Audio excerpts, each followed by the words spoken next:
North eastern India के आसाम पे रहने वाले कार्बी जनजाति के लोग कई सालों से डिमांड करते हुए आ रहे हैं, प्रोटेस्ट करते हुए आ रहे हैं कि हमें आर्टिकल 244A जो इंडियन कॉन्स्टिट्यूशन पे मेंशन किया गया है वो हमें दिया जाए, उसका पावर हमें दिया जाए।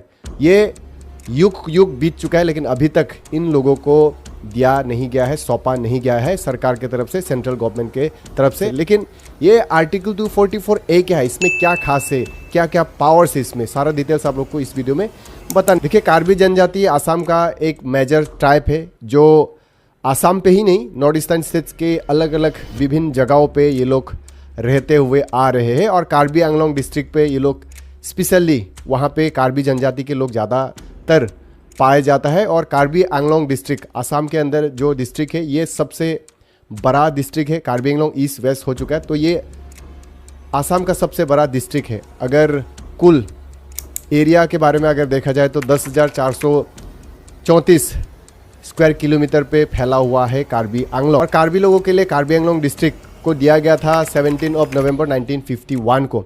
और तब से ये लोग चाहते हैं कि उन लोगों के लिए उन लोगों का कल्चर, उन लोगों का लैंग्वेज, उन लोगों का भाषा, संस्कृति, सारी चीज़ों को प्रोटेक्ट करने के लिए, बचाने के लिए, उन लोगों को चलाने के लिए, अपना जगह को चलाने के लिए, अपने हिसाब से चलाने के लिए अलग सा एक पावर दिया जाए। इसका डिमांड करते हुए 1950 से आ रहे थे। और ऐसे करके डिमांड करते करते 1960 पे ऑल पार्टी हिल लीडर्स, नॉर्थ ईस्टर्न इंडिया के अलग अलग ट्राइबल के लीडर्स एकजुट हो जाते हैं। जुट होके ये लोग एक ऑल पार्टी हिल लीडर्स कॉन्फ्रेंस एक ऑर्गेनाइज करते और तब ये लोग मेमोरेंडम वगैरह सबमिट करते सेंट्रल गवर्नमेंट को, स्टेट गवर्नमेंट को, कि हम लोगों को, हम ट्राइबल्स लोगों के लिए अलग सा एक जगह दिया जाए और हमें सेल्फ कंट्रोल के लिए ऐसा पावर दिया जाए। और उसके बाद 1972 पे मेघालय को अलग सा एक स्टेट दिया जाता है and Meghalaya was carve out from Assam, क्योंकि मेघालय पहले असम के अंदर था। असम का कैपिटल शिलोंग हुआ करता था, लेकिन 1972 के बाद मेघालय एक सेपरेट स्टेट बन गया था। और तब कहा गया था कि सेंट्रल गवर्नमेंट की तरफ से अगर आप लोगों को अलग अलग जो जनजाति के लोग, जो कार्बी लोग जो जितने भी थे, उन लोगों को भी कहा गया कि आप लोग अगर चाहे तो आप लोग उधर मेघालय पे भी जा सकते हो, ऐसा कहा गया था। और तब कार्बी जनजाति के जितने भी बड़े लीडर्स थे उन लोगों ने डिसाइड किया कि नहीं, हम लोग आसाम पे रहेंगे और आसाम पे रह के ही हम लोगों को अलग ऑटोनोमस स्टेट का पावर देना चाहिए, ऐसा उन लोगों ने मांग किया था। और उस मांग को पूरा करने के लिए इंडियन कॉन्स्टिट्यूशन पे आर्टिकल 244A इंसर्ट किया गया था 22nd अमेंडमेंट 1969 पे, लेकिन वो अभी तक दिया नहीं गया है, जिसके कारण ये लोग डिमांड करते हुए आ रहे हैं। तो ये आर्टिकल 244A क्या है, इसमें कितना सारा पावर से, सारा डिटेल्स आप लोग को इस वीडियो में बताऊंगा आगे। और हाँ, अभी तक कितना सारा अमेंडमेंट हुआ था, तो वो 22nd अमेंडमेंट पे इस आर्टिकल 244A को इंसर्ट किया गया था, डाला गया था भारत के संविधान पे। ओके, और भारत के संविधान पे कितने सारे पार्ट्स थे, कितने शेड्यूल से और कितने आर्टिकल से, क्या इसके बारे में आप लोग को पता है? तो थोड़ा सा मैं आप लोग को ग्लिम्स देना चाहूँगा। वैसे तो बहुत है, वैसे हमारे भारत के संविधान पे टोटल 25 पार्ट्स है, 25 पार्ट्स, 12 शेड्यूल्स एंड 448 आर्टिकल्स है अभी तक, सो फार इतना है। एंड आर्टिकल 244A को इंसर्ट किया गया था 22nd अमेंडमेंट 1969 पे। और अभी अगर करंटली देखा जाए तो 106 अमेंडमेंट तक पहुंच चुका है भारत का संविधान। और ये आर्टिकल 244 ये कौन सा पार्ट्स के अंतर्गत में आता है? तो ये article 244 part 10 of the Indian constitution पे ये मेंशन है, tribal areas, schedule tribes and tribal areas के बारे में वहाँ पे उस संविधान पे मेंशन किया। वैसे देखिए कई सारे 1 2 3 ऐसे कई सारे 25 पार्ट्स है इंडियन कॉन्स्टिट्यूशन पे। और आर्टिकल 244 5th शेड्यूल और 6th शेड्यूल के बारे में थोड़ा हम लोगों को जानना जरूरी है। आर्टिकल 244 5th शेड्यूल मतलब क्या है? देखिए, आर्टिकल 244 5th शेड्यूल पे ये पावर दिया गया है, ये कहा गया है कि जितने भी सारे शेड्यूल ट्राइब्स या ट्राइबल एरियाज है इंडिया में, उन जगहों पे ट्राइबल्स लोगों के लिए, ट्राइबल जनजातियों के लिए अलग से पावर दिया जाए, ताकि ये लोग अपना कल्चर को, आइडेंटिटी को, उन लोगों का संस्कृति से लेके सारे चीज़ों को कंट्रोल करने के लिए उन लोगों के लिए पावर दिया जाए, एक्सेप्ट नॉर्थ ईस्टर्न स्टेट के स्टेट्स जैसे कि असम, मेघालय, त्रिपुरा, मिजोरम को छोड़ के जितने भी सारे इंडिया में अलग अलग स्टेट्स में जो ट्राइबल्स लोग रहते हैं या शेड्यूल ट्राइब्स लोग रहते हैं उन लोगों के लिए एडमिनिस्ट्रेटिव कंट्रोल के लिए आर्टिकल 244 5th शेड्यूल पे मेंशन किया गया है। लेकिन ये जो नॉर्थ ईस्टर्न स्टेट्स जैसे कि Assam, Mizoram, Tripura and Meghalaya, in 4 states के लिए आर्टिकल 244 6th शेड्यूल पे मेंशन किया गया है। 6th शेड्यूल एरिया कहाँ पे अप्लाई होता है? 6th शेड्यूल एरिया आपका अप्लाई होता है नॉर्थ ईस्टर्न स्टेट के 4 स्टेट्स राज्य जैसे कि असम हो गया, मेघालय, मिजोरम, त्रिपुरा, इन जगहों पे जितने भी सारे ट्राइबल्स लोग रहते हैं उन लोगों के लिए पावर दिया गया है, उन लोगों के लिए एडमिनिस्ट्रेटिव कंट्रोल के लिए, सेल्फ गवर्नेंस के लिए आर्टिकल 244 6th शेड्यूल पे मेंशन किया गया है। इतना तो क्लियर हो गया, इतना तो समझ में आ गया। और आर्टिकल 244 ए पे स्पेसिफिकली असम के अंदर में रहने वाले जितने भी सारे ट्राइबल्स लोग हैं उन लोगों के लिए ऑटोनोमस स्टेट के बारे में मेंशन किया गया है आर्टिकल 244 ए। और असम पे जैसे कि कई सारे यहाँ पे देखिए अंडर डेथ आर्टिकल 244 असम के अंदर में कई सारे ट्राइबल्स एरिया पे अलग अलग उन लोगों के लिए पावर दिया गया है, उन लोगों के लिए एडमिनिस्ट्रेटिव कंट्रोल के लिए ऑटोनोमस डिस्ट्रिक्ट्स वगैरह बनाए गए हैं। असम के अंदर में देखा जाए तो ट्राइबल्स लोगों के लिए 3 ऑटोनोमस डिस्ट्रिक्ट्स दिया गया है ताकि इन ट्राइबल्स लोगों के लिए अपने हिसाब से चला पाए। जैसे कि कार्बी आंगलोंग ऑटोनोमस काउंसिल है, फिर दिमासा ऑटोनोमस काउंसिल, फिर बोडोलैंड टेरिटोरियल काउंसिल, या तो 3 डिस्ट्रिक्ट काउंसिल दिया गया है under article 244 6th schedule Assam के अंदर। जैसे कि मिजोरम के अंदर में भी बहुत सारे जनजाति ट्राइबल्स लोग रहते हैं तो उन लोगों के लिए भी सेल्फ कंट्रोल के लिए वहाँ पे ऑटोनोमस डिस्ट्रिक्ट्स एडीसी वहाँ पे बनाया गया है। जैसे कि लाई ऑटोनोमस डिस्ट्रिक्ट काउंसिल हो गया, फिर चकमा ऑटोनोमस डिस्ट्रिक्ट काउंसिल हो गया, मारा autonomous district council, 3 district councils Mizoram पे भी। सिमिलरली अगर देखा जाए तो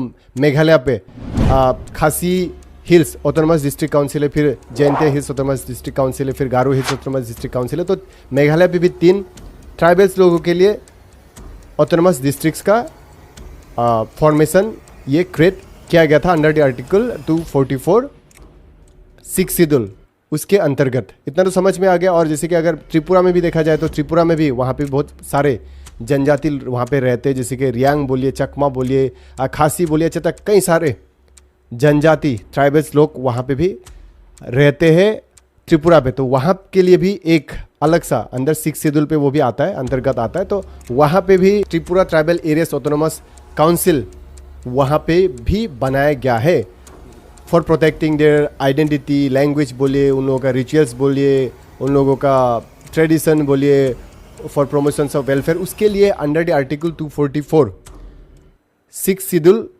इन 4 स्टेट्स के अंदर में जितने भी सारे जनजाति है, जितने भी सारे ट्राइबल लोग रहते हुए आ रहे हैं उन लोगों के लिए अलग सा ऑटोनोमस डिस्ट्रिक्ट्स का क्रिएशन पावर दिया। लेकिन आसाम के लिए आर्टिकल 244 ए अलग से बनाया गया, ए अलग से डाला गया, क्योंकि देखिए आर्टिकल्स में जब इंडियन कॉन्स्टिट्यूशन संविधान में अगर ए बी सी डी ये सब आता है तो वो उसको मॉडिफिकेशन किया गया है या कुछ नया चीज़ डाला गया है। तो आर्टिकल 244 की जगह पे 244 ए डाला गया था। 1969 22nd अमेंडमेंट पे आर्टिकल 244 ए स्पेसिफिकली आसाम के अंदर में रहने वाले जो ट्राइबल लोग हैं जैसे कि कार्बी, बोरो, दिमासा बोलिए, इन लोगों के लिए अलग सा ऑटोनोमस स्टेट क्रिएट करने के लिए एक पावर दिया गया है आर्टिकल 244 ए, जिसके कारण कार्बी आंगलोंग के लोग भी सालों सालों से युग बीत चुका है डिमांड करते हुए आ रहे हैं कि हमें ऑटोनोमस स्टेट देना चाहिए। ऑटोनोमस स्टेट मतलब क्या? ऑटोनोमस स्टेट मतलब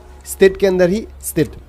कार्बी जनजाति के लोग डिमांड करते हुए आ रहे हैं सालों सालों से। फिर दिमासा के जो जितने भी सारे जनजाति है, दिमासा लोग भी कह रहे हैं कि उन लोगों के लिए भी अलग सा स्टेट, ऑटोनोमस स्टेट दिया जाए, मतलब स्टेट के अंदर में ही स्टेट। तो आर्टिकल 244 ए पे स्पेसिफिकली आसाम के अंदर में रहने वाले जो ट्राइबल्स हैं उन लोगों के लिए अलग सा पावर देती है ताकि ये लोग अपना सेल्फ कंट्रोल, सेल्फ गवर्नेंस कर पाए। और अगर ये मिल जाता है आर्टिकल 244 ए, अगर भारत सरकार की तरफ से ये दे दिया जाता है तो क्या क्या फ़ायदा होगा? देखिए आर्टिकल 244 ए मतलब ऑटोनोमस स्टेट, स्टेट के अंदर में स्टेट मतलब सारा जितने भी सारे जो पावर्स होते हैं ना, वो सारा पावर्स एंड फंक्शंस सारा चीज़ वहाँ पे मेंशन किया गया है, दिया गया है। जैसे कि लेजिस्लेटिव पावर उन लोगों के लिए मिलेगा, अलग सा एक लेजिस्लेचर बना पाएंगे। वैसे अभी भी ऑटोनमस डिस्ट्रिक्ट काउंसिल्स के अंदर में लेजिस्लेचर होता है, वहाँ पे मेंबर्स होते हैं, वहाँ पे सीएम वगैरह होता है, अभी भी होता है। लेकिन अगर स्टेट मिल जाता है तो ऑटोनमस स्टेट अगर मिल जाता है तो उन लोगों का फुल राइट्स मिल जाएगा। जितने भी सारे लैंड रेवेन्यू बोलिए या जितने भी सारे टैक्स वगैरह जो होता है, टोल टैक्स वगैरह बोलिए, आप फिशरी का बोलिए, फॉर डिक्रेशन ऑफ फॉरेस्ट के लिए बोलिए, या सिटीज़ के लिए, म्यूनसिपलिटी के लिए, टाउन कमिटी एक्सेट्रा, ये सारे चीज़, हेल्थ सैनिटरी, जितने भी सारे चीज़ है, मतलब जितने भी सारे जो चीज़ होता है, डिपार्टमेंट्स वगैरह होते हैं स्टेट के अंदर में, वो सारा चीज़, सारा कंट्रोल उन लोगों के पास रहेगा। वहाँ पे आप लोगों को लेजिस्लेटिव पावर मिलेगा, लॉ बना पाएंगे, अपना हिसाब से लॉ बना पाएंगे वहाँ पे, अपना एरिया के लिए, अपना स्टेट के लिए। और फिर एग्जीक्यूटिव पावर होगा। एग्जीक्यूटिव पावर बोले तो वहाँ पे ऑफिसर्स वगैरह वो लोग क्रिएट कर पाएंगे अपने हिसाब से। फिर पुलिस फोर्स वगैरह ये लोग बना पाएंगे अपने हिसाब से, मतलब चला पाएंगे ये लोग, पुलिस फोर्स बना सकते हैं। उसके बाद जुडिशरी पावर में क्या होता है, जुडिशरी पावर पे आपको आप अपना ऑटोनमस स्टेट का अलग से एक डिस्ट्रिक्ट कोर्ट भी ये लोग बना सकते हैं। मतलब legislative power, executive power, judiciary power से लेके ऐसे विभिन्न, मतलब हर तरह के पावर दिया गया है आर्टिकल 244A पे। तो अगर ये मिल जाता है तो ये लोग अपना हिसाब से अपना स्टेट को ये लोग चला पाएंगे। और जितने भी सारे फंड्स वगैरह आता है सेंट्रल गवर्नमेंट की तरफ से, वो सारा फंड्स वगैरह भी उन लोगों के लिए डायरेक्टली पहुंच जाएगा। क्योंकि देखिए अभी भी मिनिस्ट्री ऑफ ट्राइबल अफेयर्स की तरफ से अंडर दी आर्टिकल 275 क्लॉज 1 जितने भी सारे ट्राइबल एरियाज है, 6 शेड्यूल एरियाज के लिए, उन लोगों के लिए, ट्राइबल्स एरियाज के लिए, उन लोगों के डेवलपमेंट के लिए, चाहे सैनिटरी बोलिए, हेल्थ बोलिए, एजुकेशन बोलिए, इरिगेशन बोलिए, इलेक्ट्रिसिटी बोलिए, इन सारे एक्सेट्रा, इन सारी चीज़ों के लिए आगे बढ़ाने के लिए, एडवांस कराने के लिए, अपलिफ्ट कराने के लिए सेंट्रल गवर्नमेंट की तरफ से हर साल करोड़ों का फंड आता है। अगर देखा जाए रिसेंट रिपोर्ट, अगर आसाम के देखा जाए तो आसाम पे 13,000 करोड़ का फंड स्कीम एड्स के लिए, हेल्प करने के लिए, मतलब अपलिफ्ट करने के लिए, कम्युनिटीज़ के लिए फंड आया था सेंट्रल गवर्नमेंट की तरफ से। लेकिन स्टेट गवर्नमेंट की तरफ से ये फिर थोड़ा थोड़ा करके डिस्ट्रीब्यूट कर देते हैं। जैसे कि आसाम पे 3 ऑटोनमस काउंसिल है ट्राइबल एरियाज का, तो उन लोगों के लिए यहाँ से फिर ये लोग डिस्ट्रीब्यूट करते हैं। अगर ऑटोनमस स्टेट मिल जाता है इन लोगों को तो ये फंड सेंट्रल गवर्नमेंट की तरफ से सीधा सीधा पैसा आ जाएगा उस स्टेट पे, और उस फंड को ये लोग अपने हिसाब से यूटिलाइज करके अपना जगह को डेवलप कर पाएंगे। चाहे इरिगेशन बोलिए, इलेक्ट्रिसिटी बोलिए, रोड इंफ्रास्ट्रक्चर बोलिए, हर चीज़ों पे ये लोग अपने हिसाब से पैसा को खर्च कर पाएंगे। और जितने भी सारे लॉस वगैरह जो बनते नए नए, क्योंकि देखिए ऑटोनमस डिस्ट्रिक्ट पे और स्टेट पे जो लॉ होता है वो थोड़ा अलग अलग होता है। अगर ऑटोनमस स्टेट मिल जाता है तो वो लोग अपने हिसाब से, अपने मर्जी के मालिक बन जाएंगे। मतलब जो चाहे ये लोग कर सकते हैं। टैक्स कलेक्शन के लिए बोलिए, या फॉरेस्ट एरिया का जो लैंड रेवेन्यू बोलिए, अपना जगह कितना होगा, क्या होगा, उसका लॉ बना पाए। मतलब हर चीज़, हर पावर, ईच एंड एवरीथिंग, जितना भी सारा पावर्स होता है वो सारा पावर्स आर्टिकल 244A पे दिया गया है। तो जिसके कारण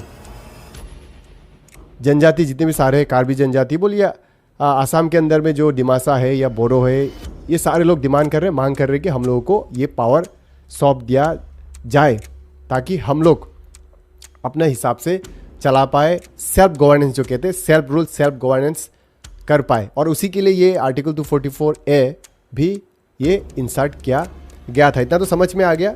और देखिए ये लोग इसीलिए भी आर्टिकल 244A का डिमांड करते हैं क्योंकि इन लोगों को जितने भी सारे फंड्स वगैरह आता है वो सीधा सीधा वहाँ तक नहीं पहुँचता है, बीच में घपला वगैरह हो जाता है, बीच में करप्शन वगैरह हो जाता है, वहाँ तक पहुँच नहीं पाता है। और कहीं ना कहीं ऐसा लगता है कि जो ट्राइबल लोग हैं, जो ट्राइबल कम्युनिटी है, उन लोगों को ऐसा लगता है कि उस हिसाब से फोकस नहीं किया जाता। कहीं ना कहीं लगता है कि जितने भी सारे ट्राइबल्स कम्युनिटीज़ है आसाम के अंदर में, उन लोगों को डिस्क्रिमिनेट किया जा रहा है, उन लोगों को थोड़ा नेगलेक्ट किया जा रहा है। ऐसा उन लोगों को लगता है, जिसके कारण आर्टिकल 244A का मांग करते हैं, ताकि अपना हिसाब से सेल्फ गवर्नमेंट सेल्फ रूल्स ये हम लोग कर पाए, अपने हिसाब से हम लोग चला पाए, जिसके कारण ये मांग करते हुए आ रहे हैं सिंस 1950 से, लेकिन अभी तक मिला नहीं है। और उसके लिए अभी भी आसाम के अंदर में कार्बी आंगलोंग पे कार्बी कम्युनिटी के जितने भी सारे लोग हैं हमेशा प्रोटेस्ट करते हुए आ रहे हैं